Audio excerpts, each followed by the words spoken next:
If you haven't heard about Anchor, it's the easiest way to make a podcast. Let me explain. It's free. There's creation tools that allow you to record and edit your podcast right from your phone or computer. Anchor will even distribute your podcast for you, so it can be heard on Spotify, Apple Podcast, and many, many more. It's everything you need to make a podcast in one place. So don't forget to download the free Anchor app or go to anchor.fm to get started.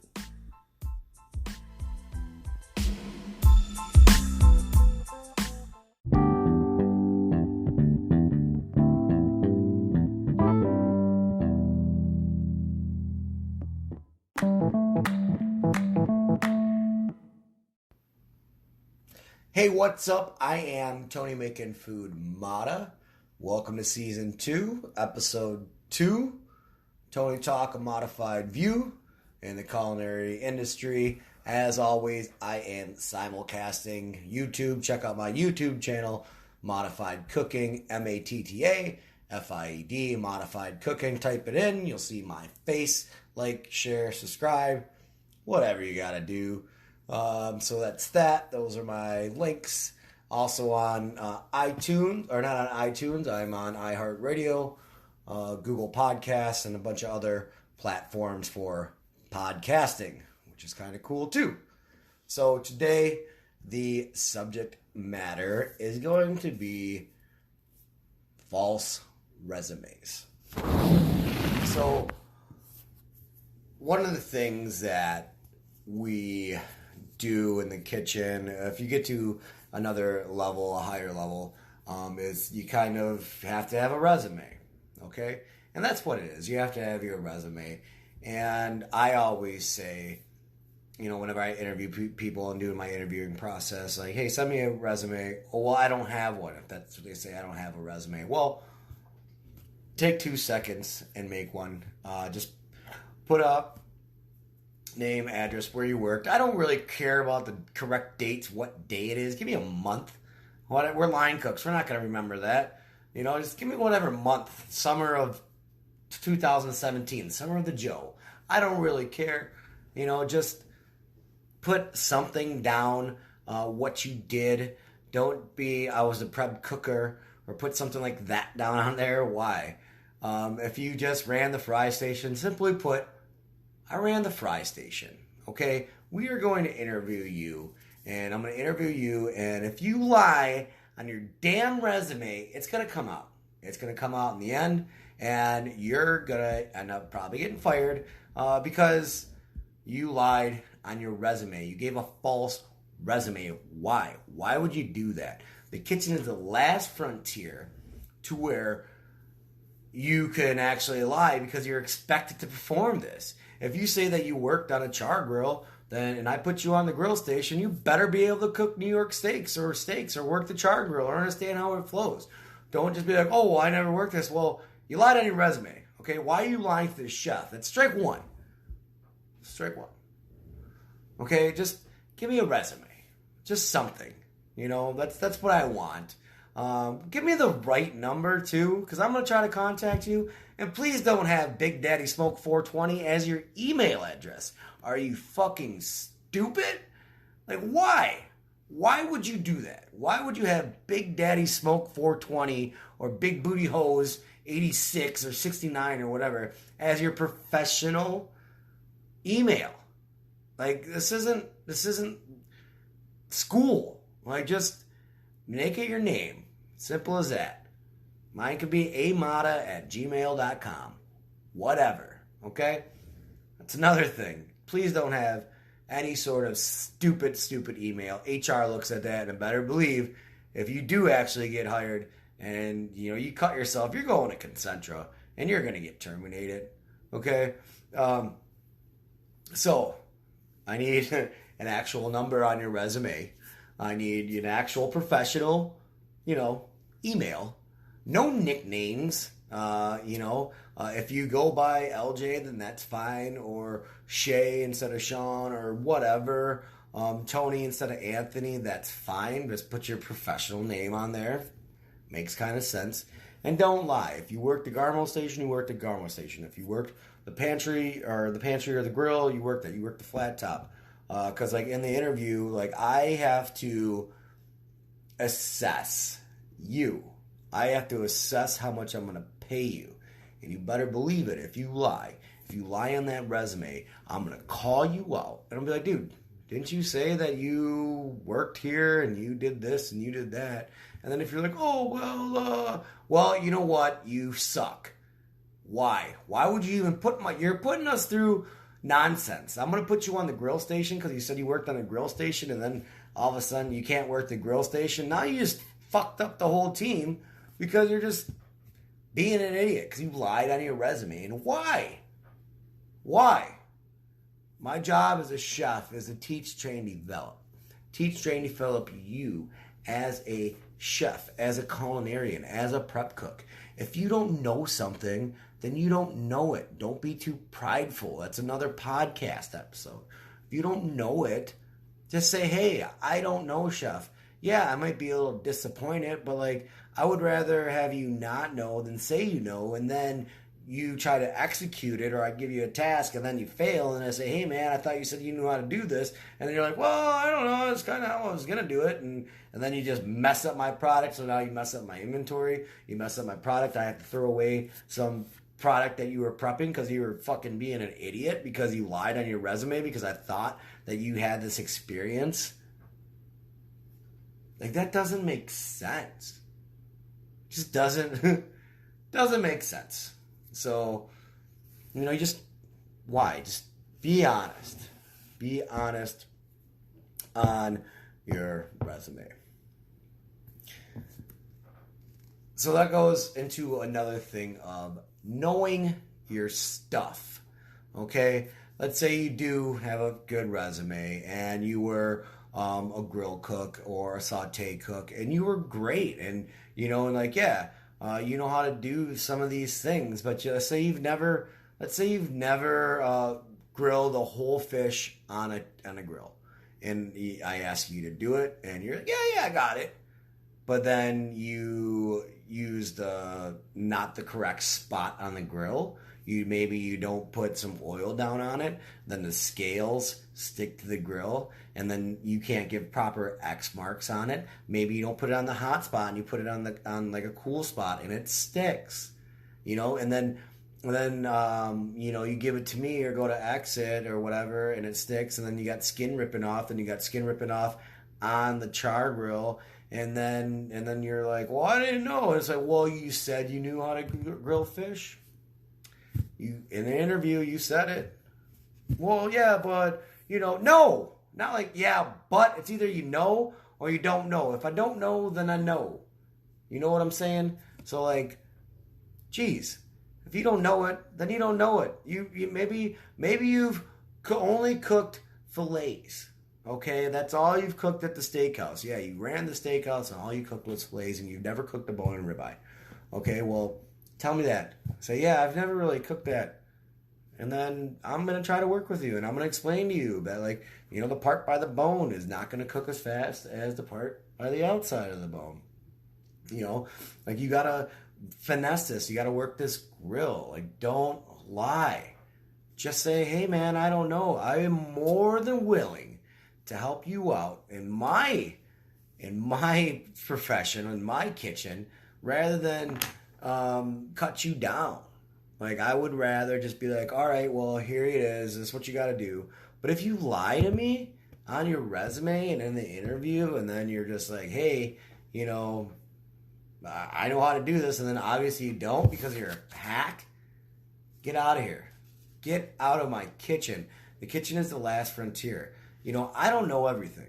I'm a good chef. I am. I know how a kitchen runs. I know the ins and outs.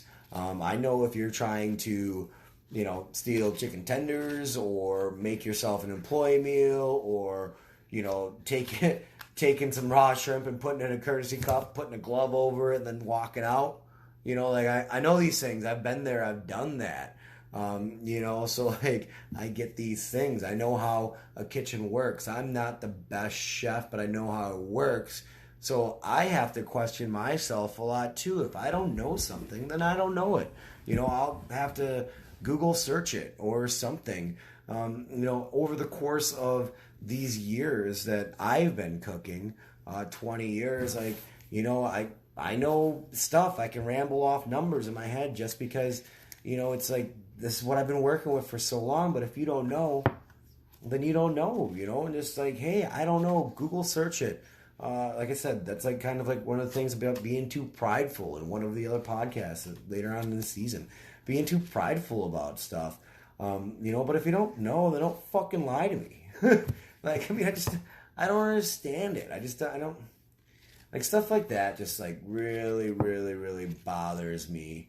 And then looking at your resume, like there's been multiple times that I've interviewed people and like they are so good. They look so good. They interview so well. And then all of a sudden you get them in the kitchen.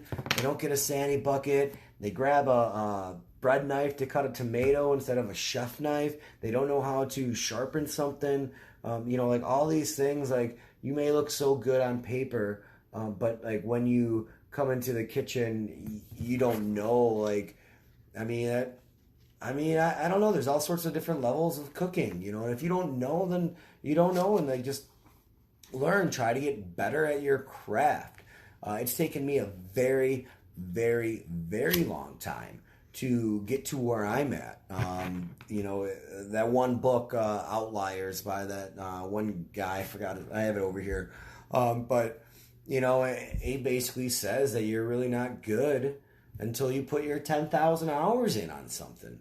And you have to put your 10,000 hours in. There was lots of times when I was coming up in the ranks and I'd be like, oh, that fucking chef, he don't know. He's a bum. He's coming from over here. I've been here for 5 years, and this guy's just going to come in and tell me what to do. Screw him. I'm Tony motherfucking Mata. That was before making food Mata. So, like, there are things that, that chef put himself, he's earned it.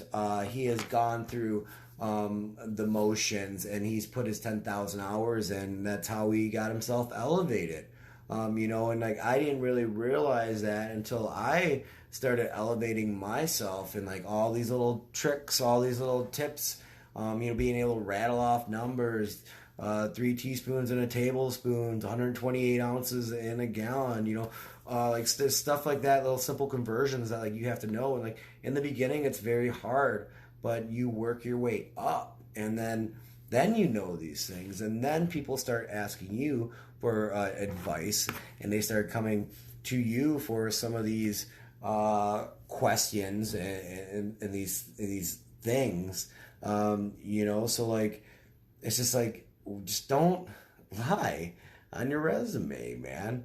And building your resume is a big thing. One of the things that I look at when I look at resumes is length of time at a place. What kind of place were you at? Were you at a consecutive bunch of bar and grills? All right, then I know what kind of cook you are. Were you in fine dining? Were you, on the Garmo? Were you just started off as a dishwasher? Were you a shift lead? Were you a sous chef, assistant sous chef? Chef de cuisine, like what were you? Where were you? What did you work at? Did you work out of state?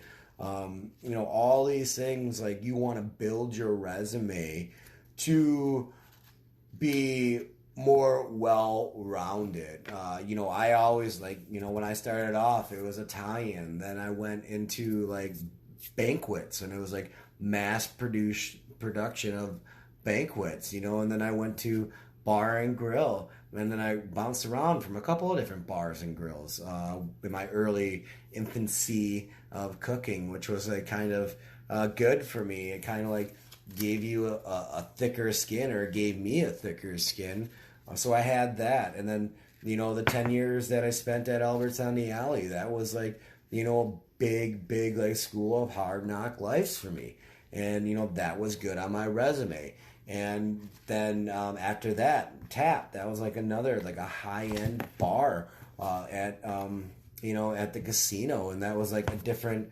It was like a fast paced, high volume bar, and it was typical bar food, and then you go from there to the steakhouse. So now, I'm sous chef at a steakhouse, and then from there go to a pizzeria, cucina, back to Italian, from where I started off. And then from there to actually open up like another bar and grill, but actually open up a restaurant, which was actually pretty cool going from the ground up. People say, well, hey, why would you go work for that guy? Like, I'm not working for that guy. I'm working for a company that subcontracted his name for some other stuff, and I opened up a restaurant, and it was actually pretty damn cool. Like, I was actually able to do the menu design, pick up the flatware, the smallwares, kind of like, had some input on like where everything went in the kitchen, the plates, how they looked, how they plated.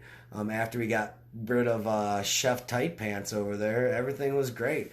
So like, those are some things. And right now, it's like multi-outlets, restaurants that I'm running. So like, these things is building your resume. So if you have a well-rounded resume, then you are going to be better as a whole as a chef in this chef life.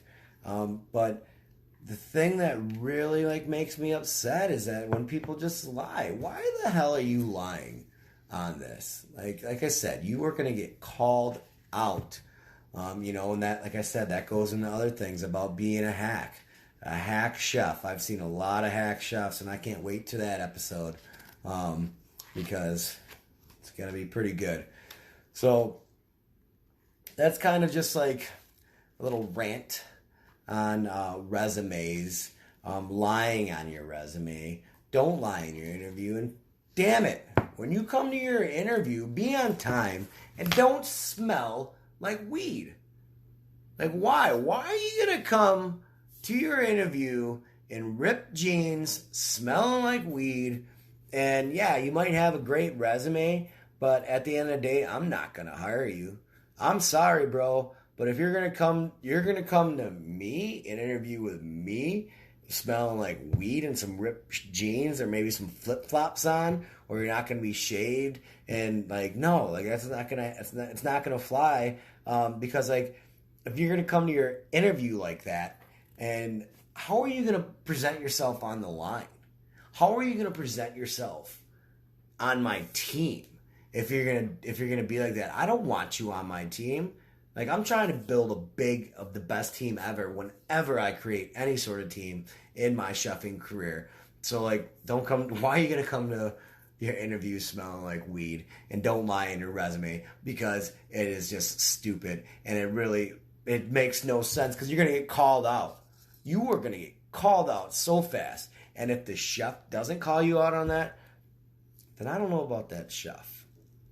So, once again, I am Tony Making Food Mata. This is Tony Talk Season 2. That was a modified view on false resumes, lying on your resume. Don't forget to check out my YouTube channel, Modified Cooking, MATTAFIED, Modified Cooking. You just got modified. Thank you, and have a good day.